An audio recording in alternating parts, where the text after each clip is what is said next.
tout ce que les Africains demandent. Voilà. Il disait tantôt qu'il ne faut pas qu'il y ait des cas extrêmes où on dit qu'on ne veut pas coopérer avec tel ou tel pays. Aucun pays, puisqu'il faut nommer les choses du Sahel, aucun des trois n'a jamais dit je ne veux pas coopérer avec tel. Tous, ils appellent de tous leurs vœux la coopération avec la France, avec l'Union européenne, avec l'Amérique. Ils appellent ça de tous leurs vœux. Mais c'est plutôt ces pays qui disent non.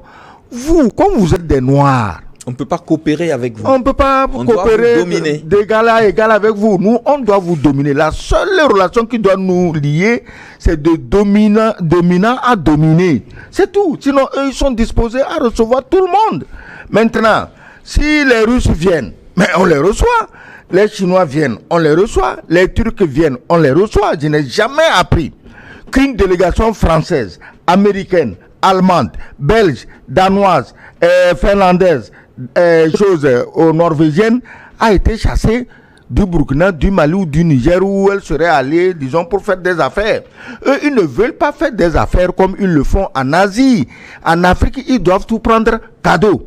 On vient, comme dans l'ancien temps, on voit le chef du village, on lui donne un miroir, il regarde, il se voit dedans, il rit jusqu'aux oreilles et il rassemble une dizaine d'esclaves, il donne. On est dans le même schéma aujourd'hui. On vient, on voit le chef, appartement à Paris, voilà.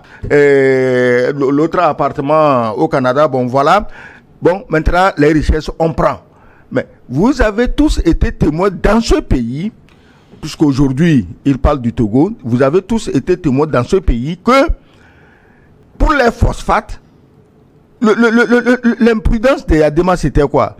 Ce n'était pas de dire on vous chasse, vous n'avez pas. Non, il a dit on va juste augmenter la part du Togo.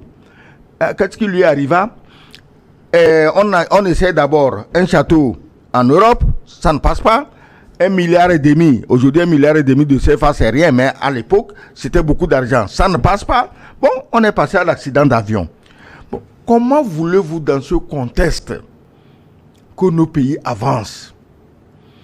Tous les beaux discours de démocratie, de droits de l'homme. Regardez, ça c'est un exemple simple que nous tous, nous avons vécu. On n'était pas enfants, on était déjà grands. Donc moi je crois que aucun pays du Sahel ou aucun pays africain dans l'avenir ne prendra jamais une décision où il dira je ne veux pas coopérer avec l'Occident. C'est pas possible. Personne ne le dira. Personne ne le fera. Les richesses qui dorment aujourd'hui, les populations du Sahel sont victimes des richesses que la nature leur a données.